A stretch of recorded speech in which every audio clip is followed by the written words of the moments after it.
జిల్లా కోవిడ్ విపత్తు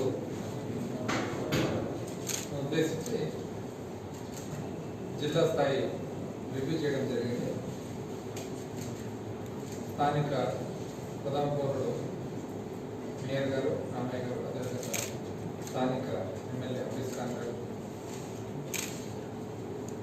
honourable member legislative assembly Shri Arthur garu, అదేవిధంగా honourable member of parliament Shri Brahmananda Reddy garu, జిల్లా కలెక్టర్ గారు, డీసీపీ గారు, జాయింట్ కలెక్టర్ గారు, అదేవిధంగా వివిధ మెడికల్ హెల్త్ డిపార్ట్మెంట్ మరియు మున్సిపల్ కమిషనర్ గారు, జేసీ జిల్లా స్థాయి అధికారులందరితో కూడా సమీక్షించడం జరిగింది.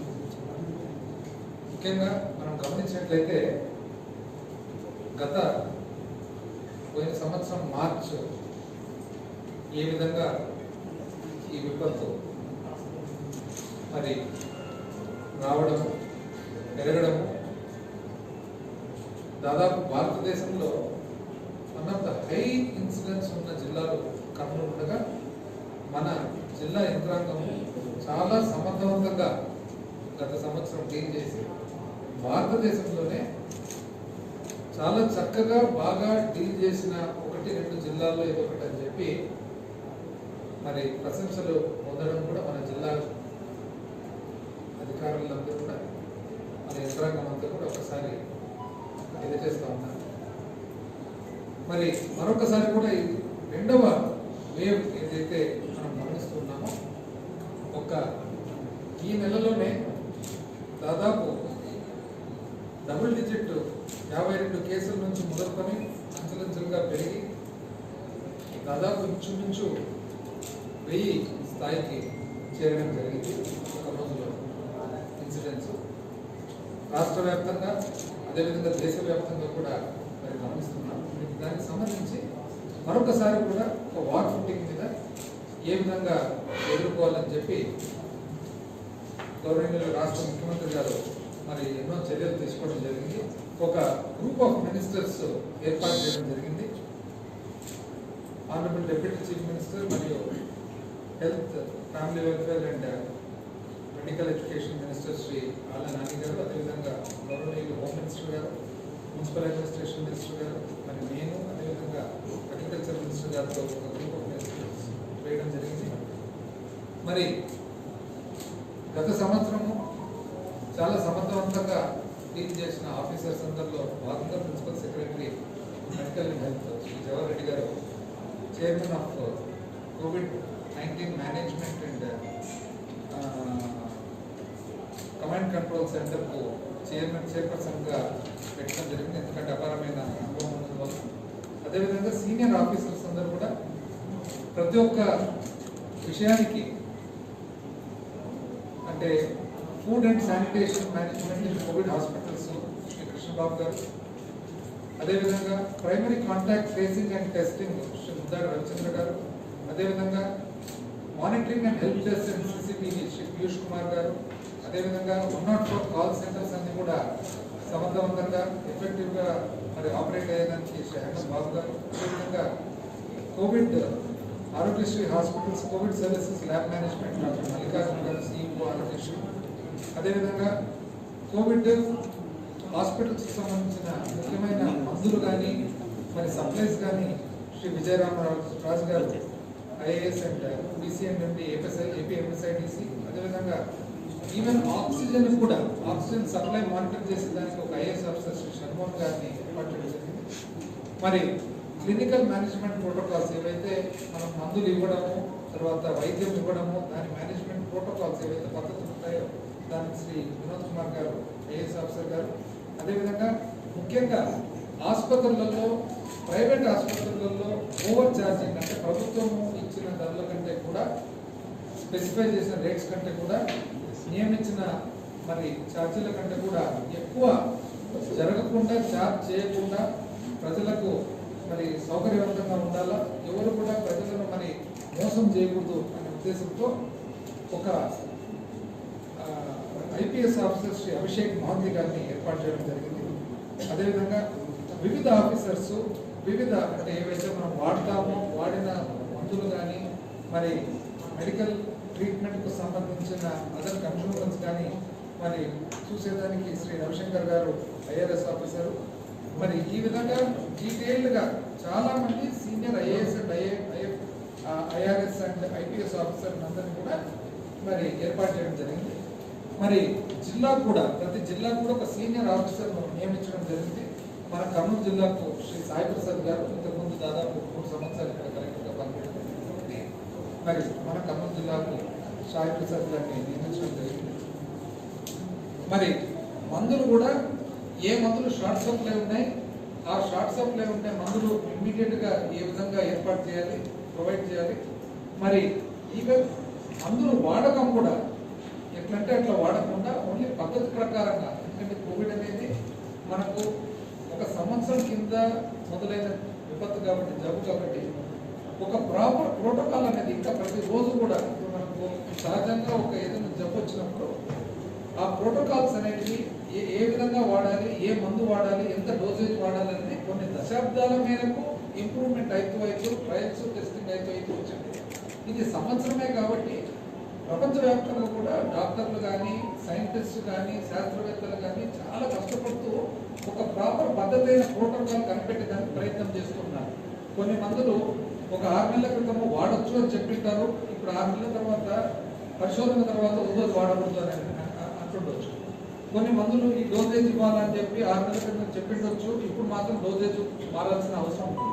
సో ఇవన్నీ కూడా మానిటర్ చేసేదానికి కూడా వివిధ గైడ్ లైన్స్ ఇవ్వడం జరిగింది. మొత్తం మీద ప్రజలందరికీ కూడా ప్రభుత్వం తరఫున తెలియజేయడం ఏమంటే, ప్రభుత్వము చాలా సీరియస్గా భావించి గౌరవ ముఖ్యమంత్రి గారు దాదాపు రాష్ట్రంలో ఉండే ప్రతి జిల్లా ఒక సమర్థవంతమైన ఆఫీసర్ చేతుల్లో పెడుతూ ప్రతి ఒక్క ఐటమ్ కూడా సమర్థవంతమైన ఆఫీసర్లకు బాధ్యతలు అప్పగిస్తూ మరి ప్రజలకు సౌకర్యాలన్నీ కూడా ఎటువంటి ఇబ్బంది లేకుండా ఉండేట్టుగా, ప్రభుత్వం భరోసాగా ఉండేట్టుగా, ఎటువంటి పరిస్థితి వచ్చినా కూడా ప్రభుత్వం రెడీగా ఉంది, మేనేజ్మెంట్ చేసేదానికి రెడీగా ఉంది.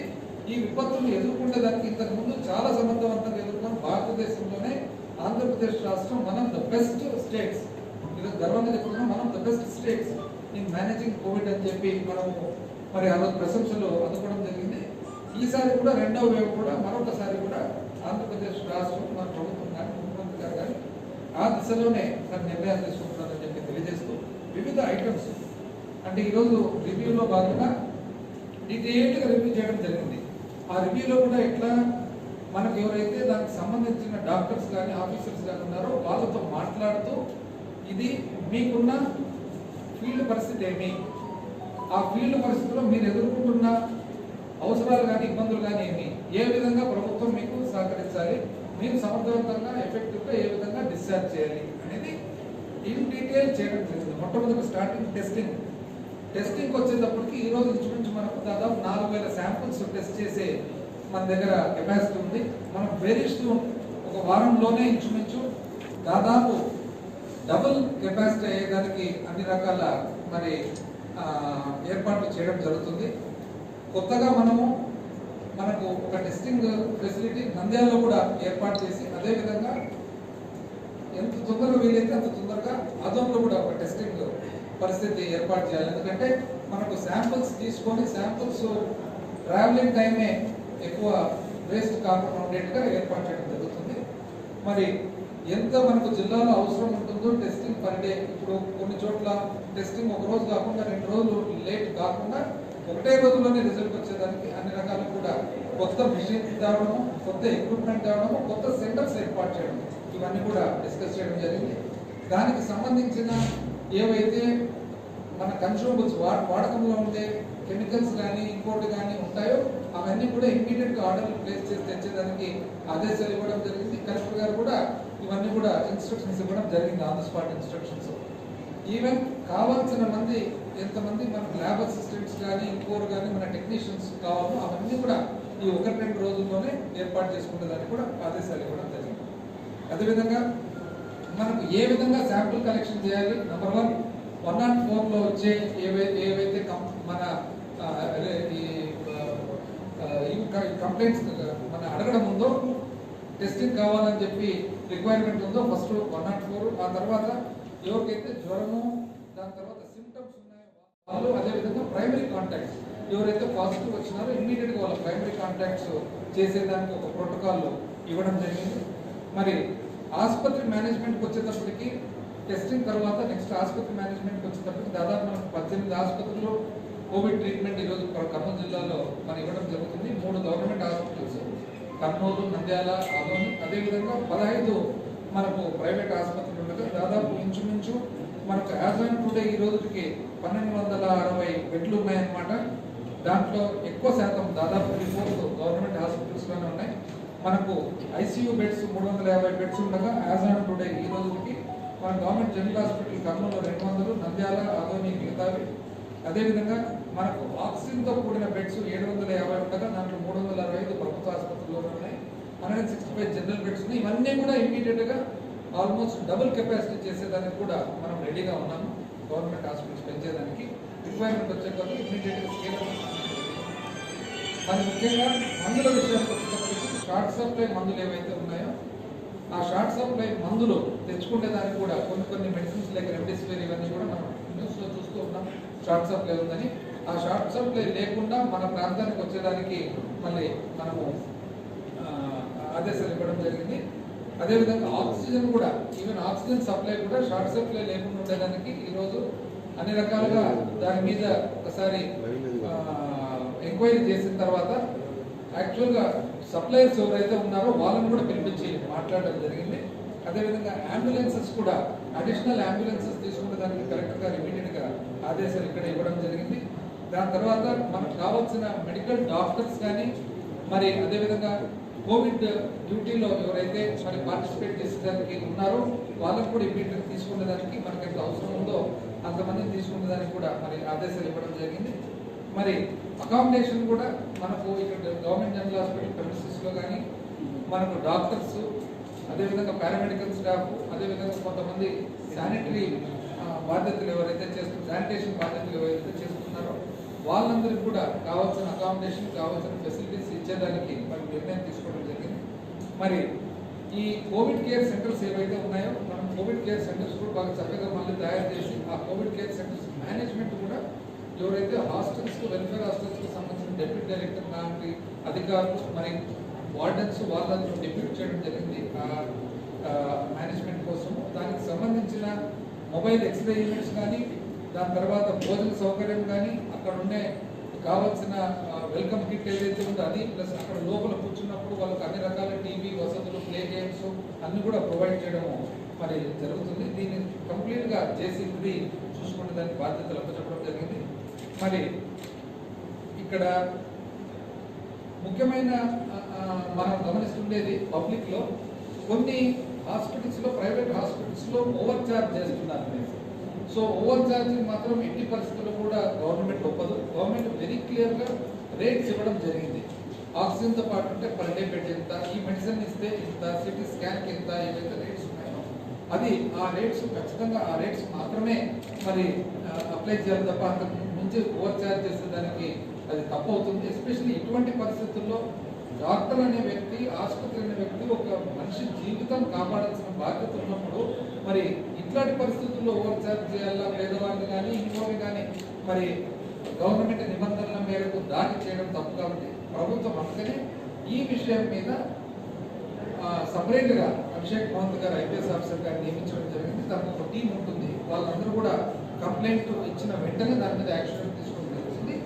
ఇన్ ఎక్స్టెన్షన్ ఆఫ్ దట్ ఆడి వరకే కాకుండా జిల్లా స్థాయిలో కూడా ఇక్కడ ఒక ప్రత్యేకమైన టీం ఏర్పాటు చేయాలని చెప్పి నిర్ణయం తీసుకోవడం జరిగింది. ఇక్కడ కూడా SCBకి సంబంధించిన అధికారిని తర్వాత అదేవిధంగా మన మున్సిపల్ కమిషనర్ గారిని ఒక టీం ఇక్కడ కూడా పెట్టి మనం అన్ని చోట్ల కూడా డీటెయిల్డ్గా ప్రతి ప్రైవేట్ ఆసుపత్రి కూడా డిస్ప్లే చేయడం జరుగుతుంది. ఏమని ఎవరైనా కానీ ప్రభుత్వం ఇచ్చిన రేట్లు ఏవైతే ఉన్నాయో ఆ రేట్లు డిస్ప్లే చేస్తారు. ఆ రేట్లు దాటి ఎవరైనా కానీ ఒకవేళ ఛార్జ్ చేయాలనంటే మాత్రం ఆ ఫోన్ నెంబర్కి ఫోన్ చేసి చెప్తే వెంటనే చర్య తీసుకోవడం జరుగుతుంది ఆసుపత్రి. అందుకని చాలా ప్రజలకు మాత్రము ఇది ఈ విషయమైన ఇటువంటి పరిస్థితుల్లో మళ్ళీ ఒక ఆసుపత్రిగా ఒక డాక్టర్గా ఉన్నదానికంటే కూడా వాళ్ళ మీద డబ్బులు ట్రీట్మెంట్ ఇచ్చేదే కాకుండా డబ్బులు తప్పుగా సంపాదించాలి పేషెంట్ మీద అనుకోవడం మాత్రము క్షమించరాని తప్పవుతుంది కాబట్టి ప్రభుత్వం మాత్రం దీన్ని ఖచ్చితంగా సీరియస్ యాక్షన్ తీసుకోవడం జరుగుతుంది. మరి రిపేర్స్ ఏవైతే మనకి ఎక్విప్మెంట్ ఉంటాయో వెంటిలేటర్స్ కానీ దాని తర్వాత వేరే ఎక్స్రే ఎక్విప్మెంట్ కానీ ఏమున్నా కూడా అన్నీ కూడా ఇమ్మీడియట్గా రిపేర్ చేసి ఆల్రెడీ అన్నీ కూడా బాగున్నాయి. ఒకటో రెండు ఏమన్నా తక్కువ ఎక్కువ ఉన్నా కూడా అవన్నీ కూడా రిపేర్ చేసి చేయాలని చెప్పేసి మరి ఆదేశాలు ఇవ్వడం జరిగింది. ఓవరాల్గా కర్నూలు జిల్లా ప్రజలందరూ కూడా తద్వారా రాష్ట్ర ప్రజలందరూ కూడా మనము కన్వే చేయదలుచుకునేది ఏమంటే గవర్నమెంట్ అన్ని రకాలు కూడా రెడీగా ఉన్నాము.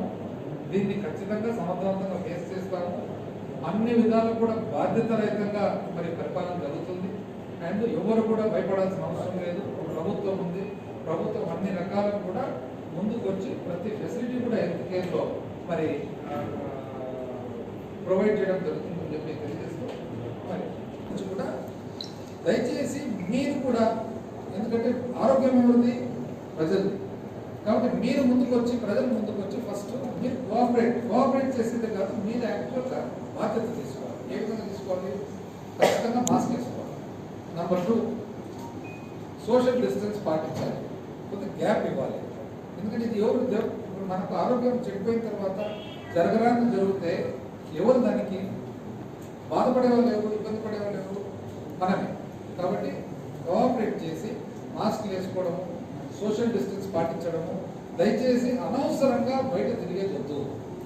అవసరం మాత్రమే తిరగాలి. అనవసరంగా ఊరికి తిరగడము, 10 మంది కూర్చోవడము, 10 మంది గ్యాదర్ కావడము, ఇది మనము ఖచ్చితంగా ఈ విపత్తును జయించే వరకు మనము మన ఆరోగ్యాన్ని కాపాడుకునేదానికి ఫస్ట్ మనం ఉండాలి.